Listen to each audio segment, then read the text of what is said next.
Hello and welcome back. We're going to have to watch this one from Toady's point of view because I'm a fool and I didn't spectate properly. So my bad, I apologize for that. But hey, it's always nice to see from one person's point of view anyway. It's going to be game number 2 now between Toady and Hallis for the semi-finals. And Toady is leading it 1-0. I'm hoping that we don't get a restart here because I really wouldn't like to see any more delays. That would be rather unfortunate. But yeah, this is going to be a really, I think it's going to be a really interesting game. We've got Incas for Toady in the red, who's playing on the left side of the map, and Hallis, wherever he is, out there in the unknown, in the blue, playing as the Turks. So, like I said in the pre-game, I have a feeling that we will see an archer into crossbow kind of play from Toady here, which is kind of expected for any Meso civilization. And for Hallis, I think we'll see scouts into archers for the Turks. I mean, that's usually the best way to go in the or on Arabia anyway, as the Turks. Now, the problem with the Turks is that they are really, really gold reliant. So we will have to see where Hallis's gold positions are. I mean, we can't rule out a drush. That is for sure. But when Toady does go and scout Hallis, if his gold is on the front, then that could be a really big problem for him. And in fact, if Hallis's gold is on the front, he may even call a restart. We will have to wait and see. Of course, they have got up until the 5-minute mark to call that re, and it could still happen at any point now. So we will wait and see. We're at 3 minutes, and the scouting obviously really going to start to pick up a little bit. And they should have a real good idea of how their map looks at this point in time. But we still have 1 minute and 30 seconds until a re can be called, so we'll hold our breaths until then. But yeah, the Incas usually get up to a really nice start actually, and we'll talk a little bit more about the Incas in a moment's time. I don't want to talk too much about the Incas and stuff like that until the restart threshold has been passed. Obviously, we don't want to have to talk about everything and then realize that actually they're going to restart anyway. Having a quick look at Toady's map though, it's quite open on the front, but his left side and right side's not looking too bad. Obviously, these wood camps here are fairly close to his TC, which is good. And this gold is relatively nicely close to the TC as well. Can wall at the back to make it a little bit easier to control. And thanks to having houses, unlike the Huns, you can use houses to wall off a bit here as well. So 15 seconds before a re can be called. Hallis already scouting Toady here, so he's obviously scouted his own base just fine. And I imagine we will see no restarts. Yep, this is going to be the one. This is going to be the game. Get hyped, because this one should be really, really fun to watch, actually. We'll keep an eye on Toady's boar here as well, in case Hallis decides to steal. Could be a possibility. His scout did just go around this way. So, talking about the Incans then, the Incans do start with a free llama, which gives you a little bit of a nice gold boost. You get an extra 100 gold out of your starting free food, which is of course your sheep and your boar and your deer. So you get an extra 100, and it's a guaranteed food source as well. It's going to be next to your TC no matter what happens, which is a really nice little bonus, because if, for instance, you're playing and you struggle to find your sheep quickly, then that little llama there, that little llama bonus, can give you a little bit of a boost, a little bit of a chance to find your sheep and not delay your economy too heavily. So that's a real good bonus to have. And Toady, be careful, don't want to lose his sheep. Oh man, Hallis is going to steal the sheep. Oh no, he's not. Toady, oh, going to catch up to that just in time. Hallis wants to steal them, and this is throwing Toady off of his boar lure a little bit here. But, oh, no. Oh, man, that villager nearly got trapped there. I think Toady's going to be fine. Toady's micro, actually, is really good. You know, he dealt with that very nicely indeed, and nearly had his sheep stolen, managed to get them back, nearly had his boar lure messed up by that, but managed to bring it back as well. So, we're seeing a barracks going down here for Toady now. And, well, it's a little bit late for a drush, but it could still be a drush here. Obviously, that is going up fairly early. Usually, if you're putting up a barracks, you'll be doing it halfway up to the feudal age. And he did take that boar very quickly as well. So, we could see a Drush, and obviously with the fact that the Incans get that free llama at the start, they get that extra food boost. I think a Drush works out very well for them, and we'll see him probably go into archers in the feudal age. I don't think this is a fast castle map at all. He could spend a lot of resources and time walling up, but I think the Drush into a fast castle is a little bit too risky. Probably better off going for feudal aggression. Anyway, he's not even going to do Age Rush. He just decided to put that barracks up nice and early. And I did say, you know, that was quite late for the barracks to go up, and it would have been a late rush if he did it. So yeah, I think that's fair enough not to do it. But Toady's sending out a villager now. Is he just going to wall this up? I don't know what he's doing over here. We will see. He's actually building a palisade over this right-hand side. So it looks like he might try and do some weird forward kind of thing, and he built that barracks early. So, wait, what is he doing? He's building militia now? Is he going to go man-at-arms or something? I don't know. This is really unorthodox play, and it's kind of throwing me off a little bit, because obviously I don't know what Toady's plans are here, but he's up to something sneaky, that's for sure. Something sneaky-beaky-like. Yeah, as I was saying about the Incas as well, the houses support 10 population, and that 10 population means that they can save quite a bit on wood. They will save 30 wood every time they build a house, because each house counts as 2 effectively. And I think, you know, that this is really going to throw Hallis off as well. Hallis' scout here, going to see these militia, and he's going to be thinking to himself, hang on a minute, this is like a drush at 11 minutes, what is going on here? Toady's now up to the feudal age. I don't know if Hallis is feudal yet. Oh, Hallis went feudal ages ago. Hallis now sticking up a stable, and yeah, Hallis going to go for the little bit more of the meta play. He will go for the scout rush here, and of course, Toady's got to be careful of that. And he will want to make a spearman to defend back at home, because otherwise, if Hallis does do a counterattack here, he will find himself... Ooh, very nearly losing that villager there. If Hallis does do a counterattack, then Toady will find himself in a bit of a problem dealing with the scouts that are coming in. But he's doing man-at-arms. This is such a weird build from Toady, but I like it. He's got 4 man-at-arms out. They're going to head across the map. And man-at-arms, really worth noting that they are good at dealing with palisades and wall-offs. They can take buildings down fairly quickly. So if Hallis is walled off with palisade anywhere, he can quite easily just take this down with the man-at-arms. 4 of them will take down this wall very quickly, and you can see it's going down pretty quickly already. Watchtower for Toady here, and well, Toady's going to do a bit of a tower rush, but he's also going to support it with man-at-arms, which is a nice little combination. And on the right side, for some reason, sending that villager in on the right side there, I think he was probably trying to, well, perhaps get a tower up on this right side here, but... like I said, this has got to be throwing Hallis off, because Hallis has built a tower on this right-hand side. This wood line now has a tower protecting it. Hallis will not have stone to build a second tower, and these men-at-arms are going to get right into this wood line. Looks like Toady may have Hallis on the back foot here. Another watchtower going up. This will deny the wood from Hallis here on this right side, on this bottom side even. And this watchtower will cover that quite nicely. Toady probably going to go for the berries next, see what's going on over there. And at the moment, Hallis playing very defensively, playing with scouts as well. And scouts, not that great against man-at-arms, actually. Obviously, the man-at-arms costing a little, well... Scouts 80 food, man-at-arms 60 food and 20 gold. So... costing the same amount of total resources, but with the man-at-arms costing gold, you could argue that they cost slightly more, as gold is slightly more valuable than food. But I guess actually in the early feudal age, the man-at-arms probably a more economic option, because the food is a lot more valuable at the early feudal age when you're trying to make those villagers from the TC constantly. So this tower rush from Toady seems to be fairly effective at the moment. Now the thing is, we don't know where Hallis' stone is. Oh, we do know where Hallis' stone is. It's out here on the front. And that is bad news for Hallis, because if Hallis cannot take this stone on the front, then he cannot build another watchtower to help defend. 1 villager going down for Hallis now, and that's 1 villager each. Of course, Toady losing his villager in the back here. Hallis losing the villager on the right. But like I was saying a minute ago, these men-at-arms will take down the houses and the defensives of Hallis very quickly. But there's the counter from Hallis. We see his scouts coming in back at Toady's base.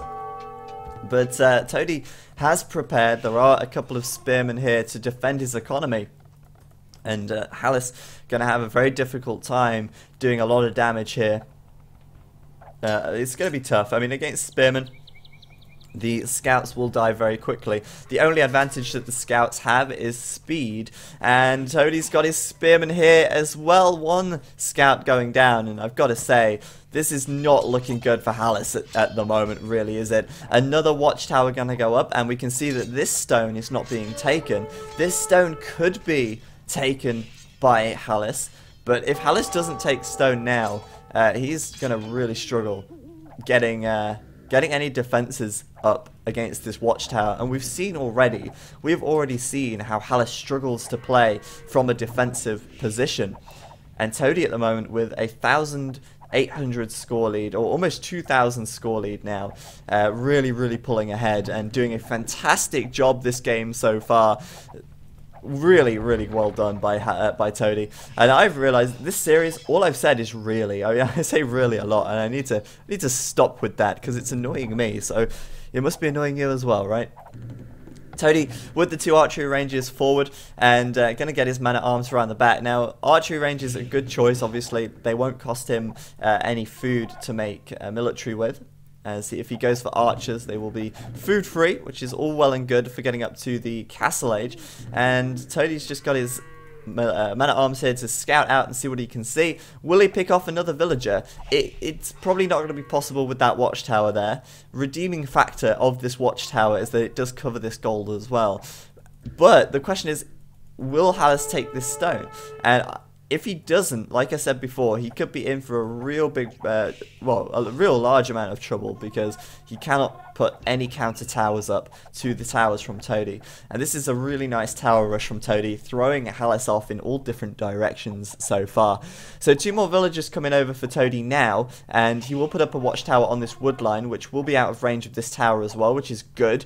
And Toady now might just get cleaned up. It's hard to say. If he's got these man-at-arms and takes the hill advantage, he will take these scouts down. Of course, if Hallis micros this well, he'll do a good job. Hallis trying to quick wall this up as well to prevent Toady from getting through, but it looks like the wall off won't happen, and Toady gonna get down 1 scout from Hallis, but losing those men-at-arms in the process. However, Toady with the skirmishers here, gonna be able to directly counter the archers from Hallis.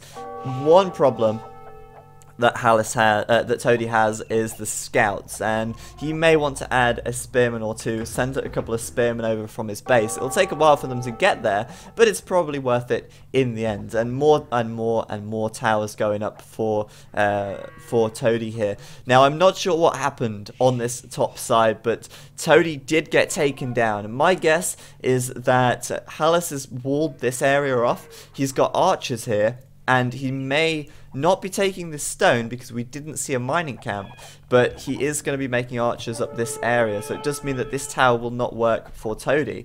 However, Hallis is really struggling. I mean, these archers are going to have a tough time now against the skirms, that is for sure.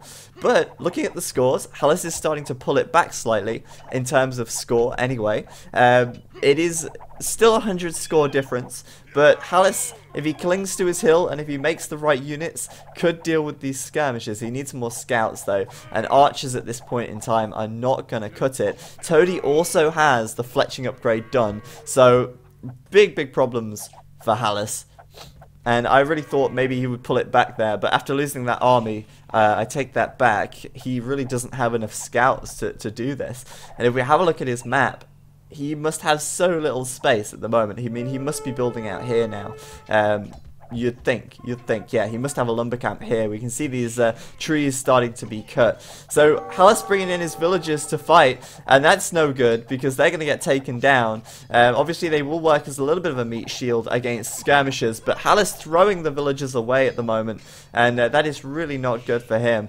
Archers, though, sending a bit of a counterattack over. Toady losing 1 villager over here, but he has walled himself in, and he is walling himself in. And I've got to say, good timing by Toady there. If he'd have done that any later, then Hallis would have walked straight into his base and done a huge amount of damage to Toady's eco. But as it stands, Toady, so far, being able to defend. Oh, no, no, no, no, no. Wall goes down. And Toady may just lose enough villagers here for Hallis to get himself right back into it. Obviously, these guys don't have fletching.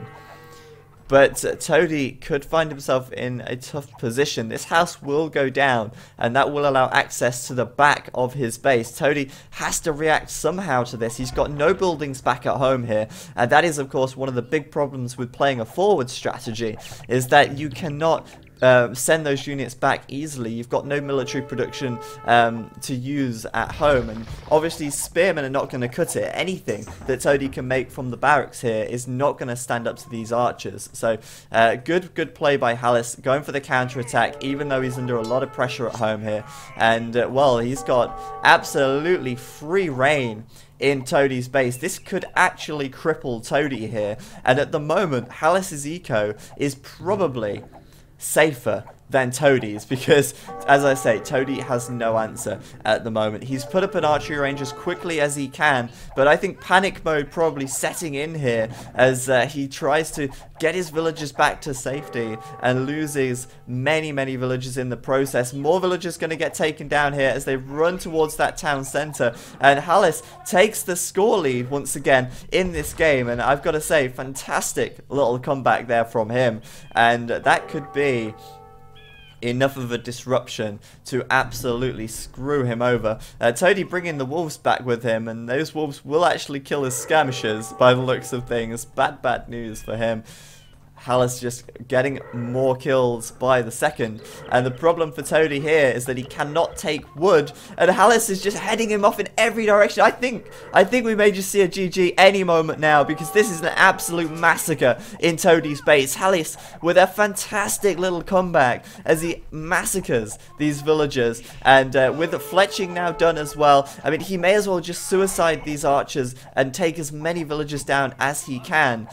These skirms from Toady will finish off these archers by the looks of things, and maybe I called the GG a little early there. I probably did, actually, but Toady's eco monumentally screwed up now. He's got 600 food in the bank. He's very nearly up to the castle age, and I think that was what he wanted to do. I think he wanted to go up to the castle age fairly soon, hence the stone walls.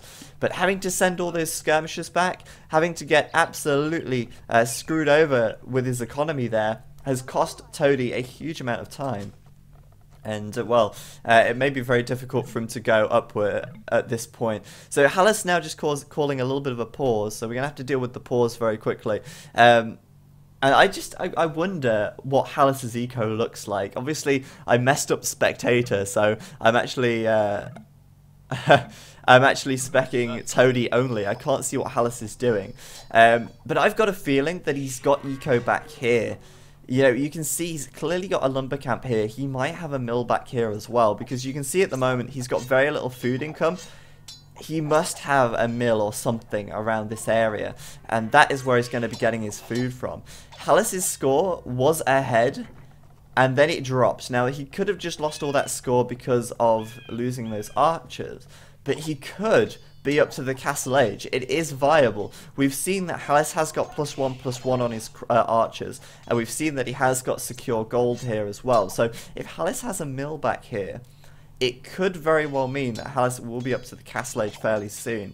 And I don't know how much eco damage Toady's really done, and I may be completely wrong, but Hallis has really put himself back into that game, this game, with that play, and he's done a fantastic job. So Toady's forward completely kind of nipped in the bud here. Like I say, I mean, he's making more and more skirms, which is all well and good. But if Toady does get up to the castle, if Hallis does go castle and starts making some knights, then obviously we know what's going to happen to those skirmishers. They're going to get absolutely massacred, and it's going to be very difficult for Toady to play back off that. And there's the castle age upgrade from Hallis. So there we go. I think I read that one fairly well. I don't want to sound big-headed, but I could see that one coming, and I think we're going to see knights from Hallis. There's no other option here but knights for him. I mean, he's only seen skirmishers skirmishers from Toady now. And Toady clicking up to the castle age as well. Much slower though. And Hallis now, of course, can start to secure a second TC back here, perhaps, as Toady just scrambles trying to protect these towers and try and perhaps get some more towers up. But this is the problem with the tower rush. If you cannot surround your opponent's TC, then they can just kind of ignore your towers and build behind it. And sure, it costs them a little bit of resource, but, you know, it's usually not too difficult to do. But, oh wow. Toady being so lame, walling up Hallis's gold, and there is no anti-laming rule in this tournament, but Toady's going to wall this up, and I guess really he's just got to try and grab whatever advantage he can. There's the knights from Hallis though, and you know, Toady's stone walled up, but Hallis could get through if he attacks these houses. These houses, 750 HP. They will go up to 900 HP once Toady goes up to the castle age, and this is something that I love about the Forgotten. The buildings have less HP, and they gain more HP as you advance through the ages. So it means the buildings aren't really overpowered as walls in the early stages of the game, and in actual fact, you can take down buildings pretty quickly until they get upgraded. With the Castle Age and with the Imperial Age upgrade. You'll see here, this house will go from 750 to 900, I'm pretty sure, once Toady gets up to the Castle Age. There you go. And that now, of course, added health will mean that Hallis may be able to get in. Is Toady walled up behind this? This is the question. He may not be. Hallis, though, Bloodline's done, +2 defense done. Knight's a good option to take, and although yeah, he's playing as the Turks, and Turks, let's be honest, not the best civilization in the world, this is exactly what he needs at this point in time. Knights over here as well, gotta deal with these skirmishes, not a problem at all, and Hallis, I think, putting his researches and his upgrades in the right place, and you've got to ask yourself, what is Hallis's base looking like if he can afford Bloodlines and +2 defense this early on in comparison to Toady? I mean, the only answer is that he has eco up here. He has to. So yeah, these knights now massacring these skirms from Toady, and Toady's not really got an easy answer here. I mean, he can continue to make spearmen, but we've seen this many times before. When you are left and when you start making the spears, it's kind of the sign of panic, kind of the sign of the end game, and it's usually a very bad thing to see. And we can see Toady just making trash this entire game now. Though, saying that, a monk out, he will get a conversion here. Oh, will he? No! Oh man, I thought he'd get a conversion. I called it too early, I jinxed it. But yeah, I mean, the monastery, good choice for defense against knights, but it's gonna be tough. Gotta bear in mind that the Incans are gonna be mostly a infantry civilization. Their strength is gonna lie in their eagle warriors, really, and they don't get any direct eagle warrior upgrades as far as I remember, but their strength really does lie in the eagle warriors in the Imperial Age. However, the Turks are kind of an anti-infantry civ. They can go for gunpowder, which is a great counter to that, and oh man, Hallis, what are you doing back at home? He has got abundance of resources here. We've got a castle drop coming out on this right hand side, and to be honest with you, that could not be any better, really. I mean, that's going to take that wall down.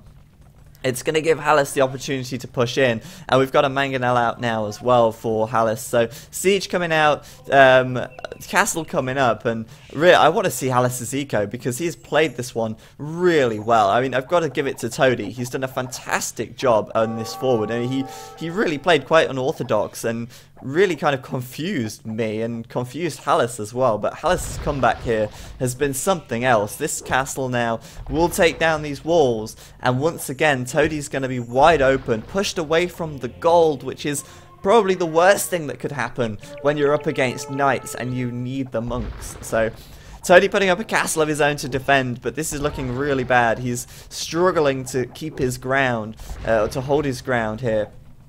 Problem for Hallis though, he needs to target the wall here and not the archery range. That would probably be the better option. Looks like this castle will go up for Toady, but it will just really delay the inevitable at this stage. These towers still going up though, actually. This tower looks like it's recently gone up for for Toady. I don't know what these knights are doing, but Hallis looks like he's left them on stand ground for some reason. But yeah, these knights, though, should be able to quite comfortably clean this up.